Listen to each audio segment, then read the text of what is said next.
Olá, bem-vindos a mais um estudo do Evangelho segundo o Espiritismo. Hoje é a parte 2 do capítulo 25, chamado Buscai e Achareis.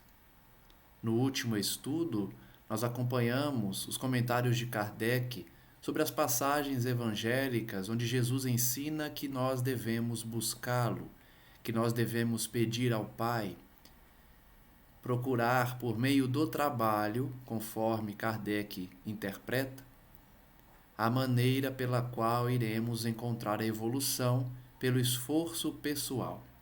Ele então demonstra que Jesus jamais pregaria a preguiça, a inércia, e sim que nós devemos buscar, por meio dessa ideia de movimento, de esforço pessoal, as respostas para as nossas dúvidas, a saída para os nossos problemas. Vimos então que o contexto do ensinamento do Cristo não poderia entrar em contradição, pregando a ideia de preguiça, de inércia, e que existe a lei do trabalho, que é uma lei fundamental para a evolução humana, tendo inclusive o Mestre dito que ele trabalha até hoje como o Pai também. Deus não cessa de trabalhar, de criar. Então nós também temos o dever de exercer alguma atividade em prol da sociedade. Depois então de tratar dessas questões, de buscar para achar, de bater para que se nos abra, de procurar o Pai por meio da oração, pedindo a fim de obtermos a resposta, Kardec irá comentar uma segunda passagem evangélica em que Jesus trata dos lírios do campo e que Deus alimenta os pássaros, garante a sobrevivência das flores e veste estas flores de forma mais bonita, mais luxuosa, digamos assim, do que o mais alto imperador. Kardec então começa descrevendo que Deus não nos garante a subsistência sem exigir o esforço pessoal, com a mesma linha de pensamento do comentário anterior, e que Jesus não poderia estimular mais uma vez a ociosidade, nem a gastança desnecessária. Jesus não prega a completa despreocupação com o nosso sustento. Ele apenas ensina que nós não devemos ter ansiedade. E aí eu lembro de ter comentado que Jesus fala da inquietação, que nós não devemos ficar inquietos, ansiosos com o sustento, porque Deus proverá, desde que façamos a nossa parte.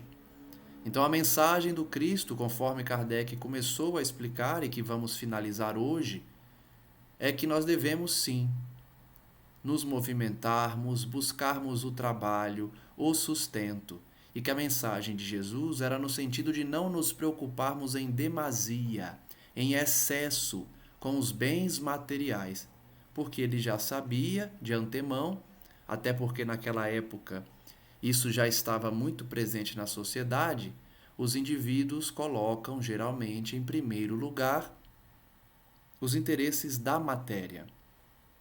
O acúmulo de bens, de dinheiro e o desvio dos seus deveres, das suas virtudes em prol da satisfação da carne, especialmente em relação aos cargos de poder, às funções políticas e o acúmulo de riquezas.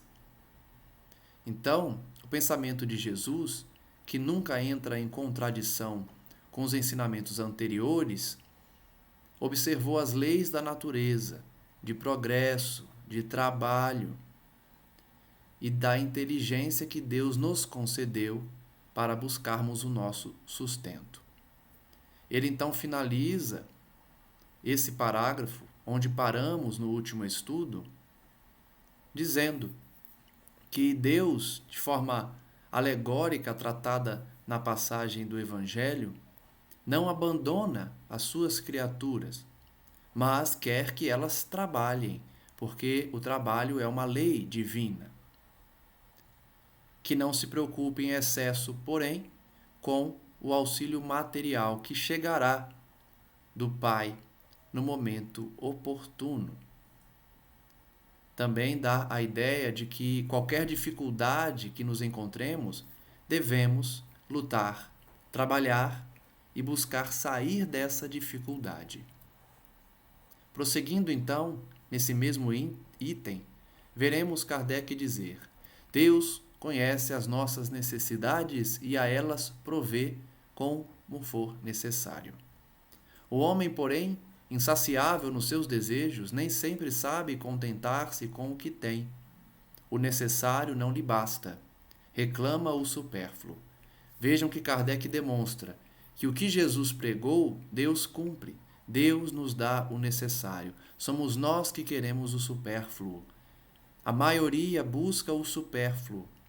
Itens, bens, dinheiro, riquezas que ultrapassam em muito as necessidades básicas. Necessário, porém, um alerta. Não é que Jesus condene a pessoa que tem muitos bens.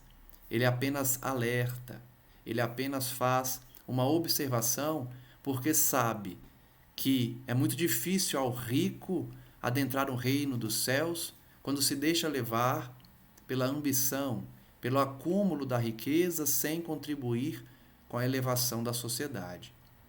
Então, não é crime acumular bens, porém, a lição que o Espiritismo nos traz é que nós devemos utilizar esses bens em favor de todos, movimentando os valores. Emmanuel chega a falar que o dinheiro é como o sangue no corpo humano. Ele tem que estar sempre circulando, mudando de mãos, no sentido de investimento na sociedade. Então, o indivíduo, ao invés de investir, geralmente busca acumular, ter cada vez mais, não se contentando com o necessário e buscando sempre o supérfluo. A providência, então, o deixa entregue a si mesmo. Frequentemente, ele se torna infeliz por culpa sua e por haver desatendido a voz que, por intermédio da consciência, o advertia. Nesses casos, Deus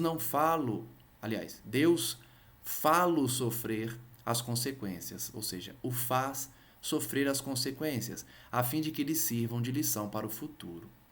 Então Kardec ensina que o rico, que não escuta os conselhos divinos, inclusive pela inspiração do seu mentor, dos bons espíritos, Deus deixa ele por conta própria, buscando esse acúmulo da riqueza, buscando a satisfação dos seus interesses pessoais, dos prazeres carnais por meio do dinheiro, até que ele se depare com a realidade espiritual, ignorando durante a existência as advertências da própria consciência, porque já falamos aqui que as leis divinas estão inscritas em nossa consciência e recebemos alertas contínuos sobre o bom uso que devemos dar aos bens e sobre as decisões que tomamos durante a existência. As consequências, então, são sofridas por esses indivíduos que preferem fechar os ouvidos aos conselhos divinos e utilizar e buscar a riqueza da forma que entendem.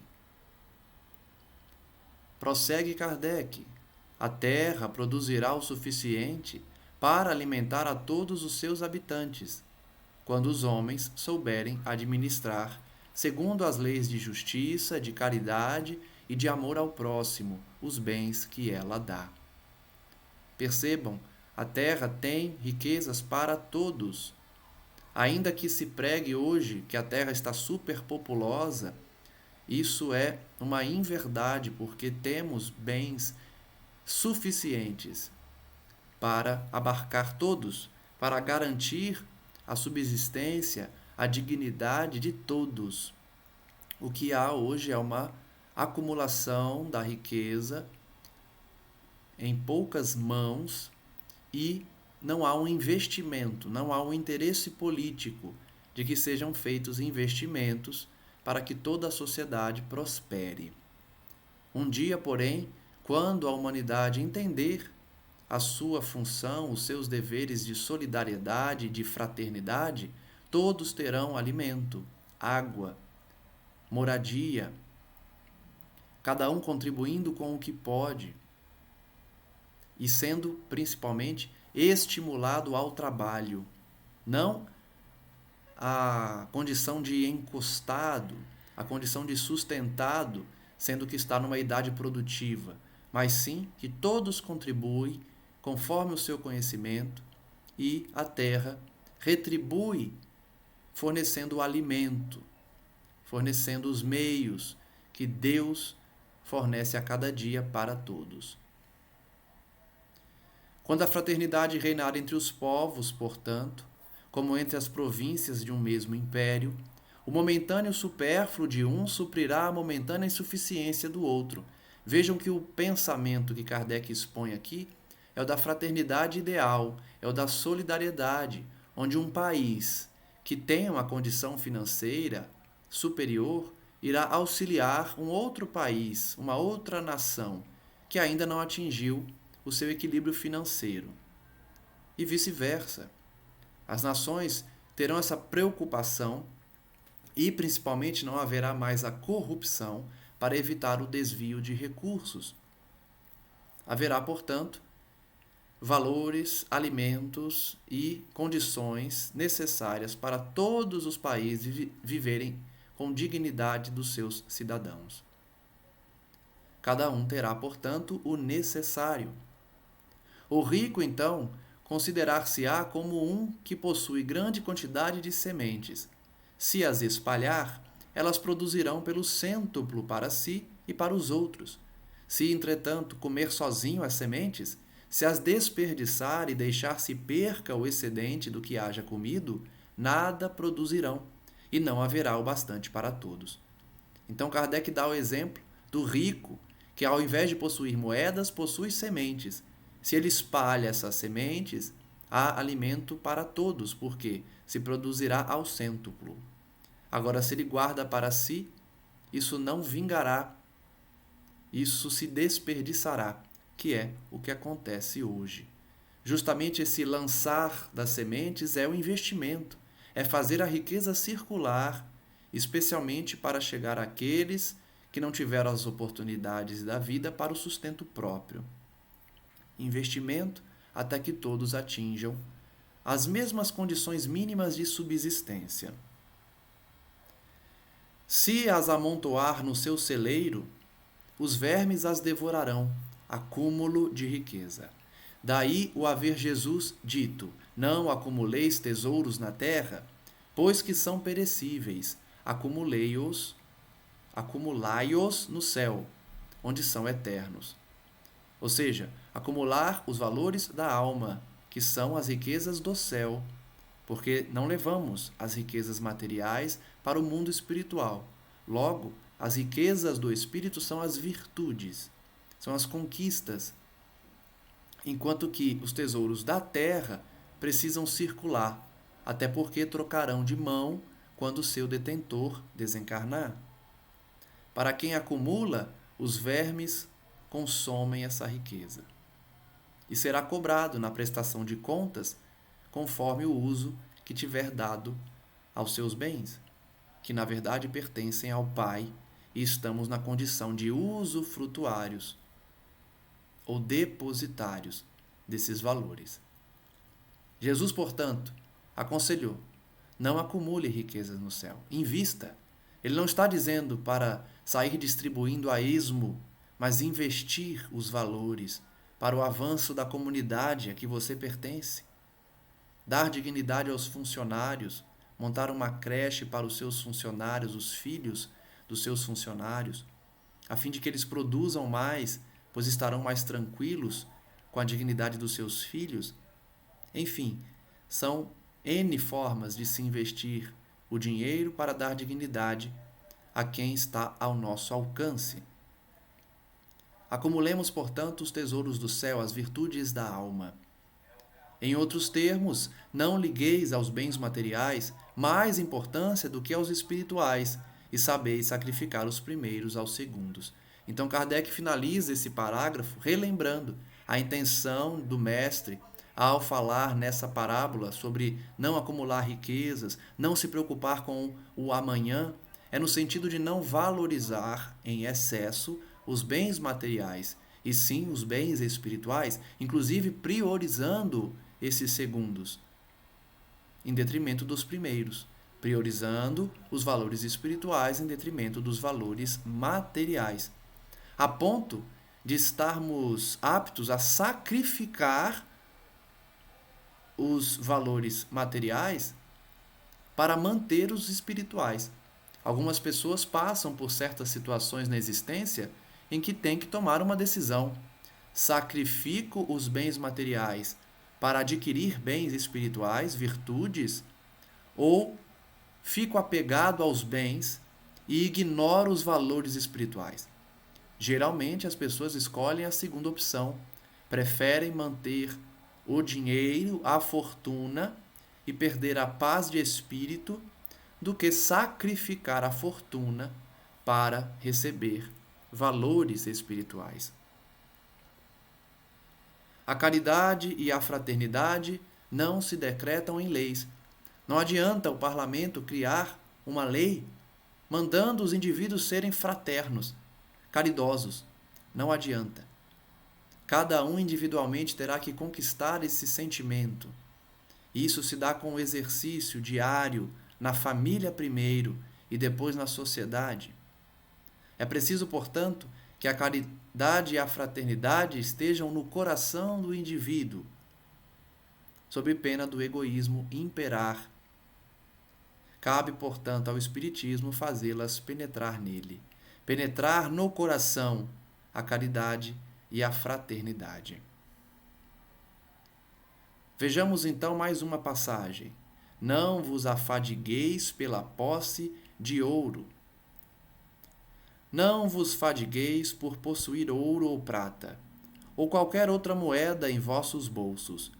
Não prepareis saco para a viagem, nem 2 fatos, nem calçados, nem cajados, porquanto aquele que trabalha merece sustentado. Ao entrardes em qualquer cidade ou aldeia, procurai saber quem é digno de vos hospedar, e ficai na sua casa até que partais de novo. Entrando na casa, saudai-a assim: que a paz seja nesta casa. Se a casa for digna disso, a vossa paz virá sobre ela. Se não o for, a vossa paz voltará para vós. Quando alguém não vos queira receber, nem escutar, sacudi, ao sairdes dessa casa ou cidade, a poeira dos vossos pés. Digo-vos em verdade, no dia do juízo, Sodoma e Gomorra serão tratadas menos rigorosamente do que essa cidade. Isso está registrado no Evangelho de Mateus, capítulo 10, versículos 9 a 15. Vejamos o que Kardec tem a dizer sobre essa passagem curiosa, que demonstra aí como era a cultura da época, sobre o costume de se receber viajantes dentro de casa e qual a postura do cristão quando busca uma cidade, uma casa para pregar e não é bem recebido. Kardec então vai dizer: naquela época, nada tinham de estranhavam essas palavras que Jesus dirigiu a seus apóstolos, quando os mandou pela primeira vez anunciar a Boa Nova. Então vejam que Jesus mandou seus apóstolos anunciar a Boa Nova, o Evangelho, e já alertou: não acumule riquezas, não queira ter moedas, mas sim fique na casa das pessoas que os receberem, porque naquela época era comum, inclusive era um dever, receber os viajantes, dar guarida na sua residência àqueles que estavam em viagem, especialmente para fins nobres. Então, os costumes patriarcais tratados aqui do Oriente na época do Cristo determinava que o viajante tinha sempre acolhida nas tendas. Mas então, os viajantes eram raros naquela época. Hoje não é possível a gente aplicar esse conceito, especialmente para a nossa cultura ocidental.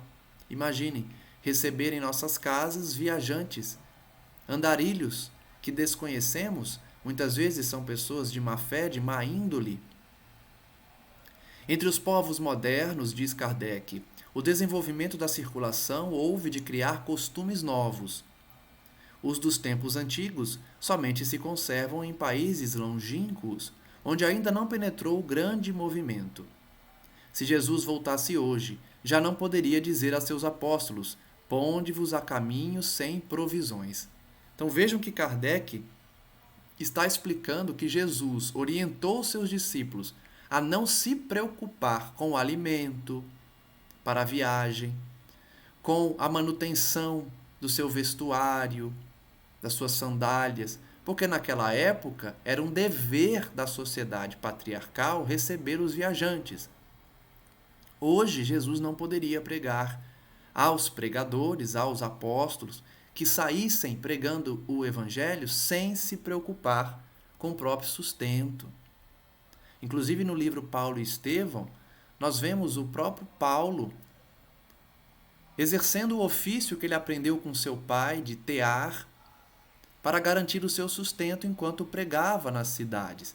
Então, apesar de ter o costume da época de receber os viajores, Paulo se preocupou sim com as suas provisões, com o seu próprio sustento, para não se tornar um peso aos seus irmãos nem aos gentios. Kardec prossegue: a par do sentido próprio, essas palavras guardam um sentido moral muito profundo. Proferindo-as, ensinava Jesus a seus discípulos que confiassem na providência. Então, mais uma vez, Kardec explica que quando Jesus fala: gente, não se preocupa com o amanhã, não se preocupa com o que você vai comer, porque Deus vai te dar. Ele não está estimulando a ociosidade, a preguiça. Ele está dando ênfase à fé que devemos possuir, à confiança em Deus sobre o nosso sustento, sobre as oportunidades que surgirão. Mas nós temos que fazer a nossa parte, esforço pessoal, buscar o trabalho, buscar um ofício. A questão é que Deus proporcionará oportunidades conforme a nossa atividade, conforme a nossa dedicação. Ao demais, eles, nada tendo, não despertariam a cobiça nos que os recebessem. Então ainda tinha esse detalhe. Se os discípulos fossem estimulados a juntar dinheiro, as pessoas teriam olho grande, como diz, ambição. Poderiam querer assaltá-los, matá-los para pegar suas bolsas de moedas. Então Jesus estimulava: não acumule riqueza, vocês vão viajar muito. Vocês vão lidar com muita gente estranha. Era um meio de distinguirem dos egoístas os caridosos. Por quê? Se chega alguém endinheirado na cidade, todo mundo quer receber. Mas se chega alguém paupérrimo, sem valores, só os verdadeiramente caridosos é que vão recebê-lo. Então também era uma forma de filtrar quem era realmente caridoso. Por isso foi que lhes disse: procurai saber quem é digno de vos hospedar, quem é de fato caridoso para vos hospedar. Ou quem é bastante humano para agasalhar o viajante que não tem com que pagar, porquanto esses são dignos de escutar as vossas palavras. Jesus queria que eles pregassem para os simples de coração. Em diversas partes do Evangelho a gente vai ver a intenção do Cristo de pregar não aos fariseus, não aos doutores da lei, não aos príncipes, porque esses ainda não tinham sido tocados pela necessidade de ouvir o Evangelho. Eles ainda ignoravam, porque não sofriam. Geralmente, quem sofre busca a religião, busca o Evangelho. Então Jesus já sabia que somente os simples de coração, os verdadeiramente arrependidos, é que ouviriam e, por consequência, seriam merecedores de ouvir a palavra. Pela caridade deles é que os reconhecereis. Quanto aos que não os quisessem receber nem ouvir, recomendou ele, porventura, aos apóstolos que os amaldiçoassem. Por que amaldiçoar? Ele diz que a cidade que não recebesse os discípulos seriam tratados pior que Sodoma e Gomorra, que foram cidades condenadas, né, pelos profetas anteriores, pelas escrituras. Então, Jesus recomendou: bata a sandália, retirando a poeira, e deixe essa cidade, porque ela será julgada. Que se lhes impusessem, que usassem de violência e de constrangimento para os converterem? Pergunta Kardec. E responde: não. Então vejam, ele fala que para aqueles que não quisessem ouvir, ou as cidades que expulsassem os apóstolos, Jesus não aconselhou que os apóstolos amaldiçoassem essa cidade, porque elas simplesmente responderiam conforme a lei divina. Não cabia aos discípulos condenarem, usar de violência ou constrangimento. Quem tivesse ouvidos para ouvir, que ouvisse. Quem não quisesse ouvir, bata as sandálias e se retire, porque serão julgados conforme as suas faltas. Mandou então Jesus, pura e simplesmente, que os discípulos fossem embora à procura de pessoas de boa vontade. Ele então vai dizer: o mesmo diz hoje o Espiritismo a seus adeptos: não violenteis nenhuma consciência. Não é isso que a gente aprende com a doutrina? Não forçar, não tentar convencer, principalmente não entrar em contendas verbais, em discussões. Hoje na internet é muito comum. As pessoas querem discutir na internet, escrevem aqueles textões imensos, um tentando convencer o outro. E no final, depois de um longo discurso, depois de muitas ofensas, nenhum nem outro se convenceram, continuam com as mesmas ideias. Então, Jesus tem uma passagem específica, inclusive citado também no Antigo Testamento, se eu não me engano, mas no Novo Testamento com certeza, que Jesus orientou a não entrar em discussões inúteis, etéreis, né? Não buscar a discussão, o convencimento pelo ardor da palavra para quem não está pronto para ouvir. É diferente de discursar de forma apaixonada sobre o Evangelho, não tem problema nenhum. O que ele orientou é: não entre em contenda inútil, não violente consciências, hoje também. Não cabe ao espírita ficar discutindo na internet, nem pessoalmente, tentando convencer as pessoas. O convencimento é pelo exemplo. A ninguém forceis para que deixe a sua crença, a fim de adotar a vossa. O nosso objetivo não é converter católicos ao espiritismo, evangélicos ao espiritismo, jamais. É falar de Jesus, que está presente em todas as religiões do Ocidente. Não anatemateis os que não pensem como vós. Hoje acontece muito isso. A gente exclui o outro porque não pensa como a gente deseja o mal para o outro porque não pensa como nós ou tem uma religião diferente. Acolhei os que venham ter convosco e deixai tranquilos os que vos repelem. Deixa o pessoal que ignora, que fala mal da gente, que chama a gente de feiticeiro, de macumbeiro, de enganador. Deixa, não discute com esse pessoal. Cada um segundo suas obras.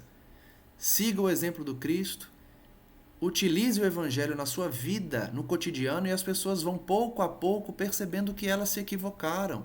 Que a gente não tem nada de feiticeiro, não tem nada de pessoa vingativa que usa a espiritualidade para fazer o mal, que busca o demônio através dos médiuns para o mal. A gente demonstra isso com a nossa atitude no dia a dia. Lembrai-vos das palavras do Cristo. Outrora, o céu era tomado com violência, hoje o é pela brandura. Olha que bonito. Hoje é a brandura, é o homem de bem. Chega daquele ditado popular de que não leva o desaforo para casa. Quem mexer comigo, eu dou uma resposta. A gente tem que abandonar isso. Isso é o homem antigo, o homem velho. O homem novo tem que ser um homem brando, pacífico. Fugir das contendas, das discussões.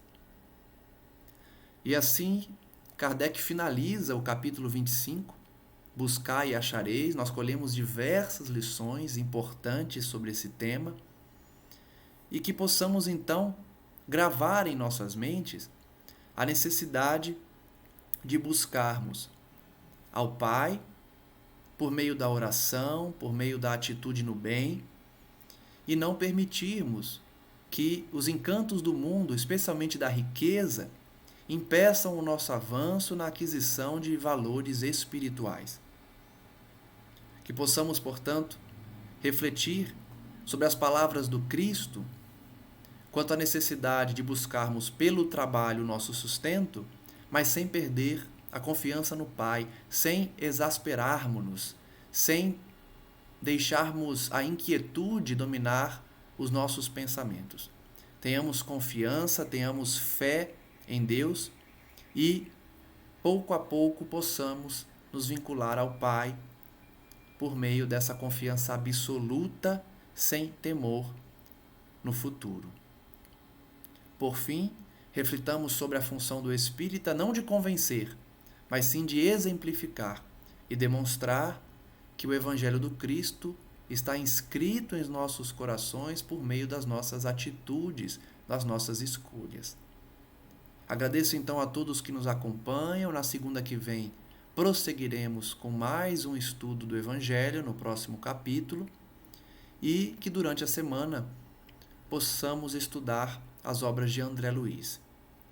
Finalizo com uma oração, rogando à espiritualidade que abençoe a cada um e que todos nós possamos aproveitar as oportunidades de aprendizado para aplicarmos em nossas vidas os conceitos aqui explorados.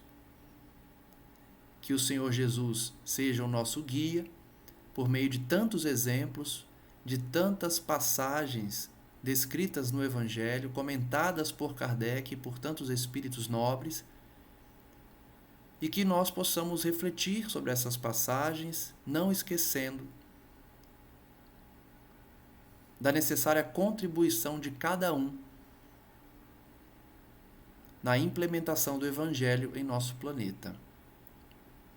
Cada núcleo familiar tem a sua responsabilidade, especialmente aqueles que já têm o esclarecimento do Espiritismo e das religiões cristãs que pregam o bem, para que possam, pouco a pouco, mudar o clima psíquico da sociedade, a fim de ser brando e pacífico, para poder herdar a terra redimida, pacificada, por ser um daqueles apontado pelo Cristo como manso, como bom, como o homem de bem que busca sempre o melhor e que as criaturas prosperem. Graças damos ao nosso Senhor hoje e sempre e pedimos a Maria Santíssima que continue a nos abençoar, a nos envolver, a nos guiar os passos, estando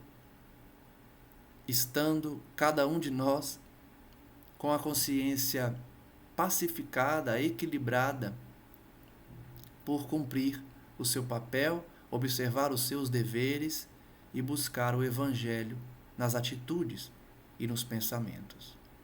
Graças damos hoje e sempre ao nosso Senhor e que assim seja. Até o próximo encontro, então. Um abraço a todos.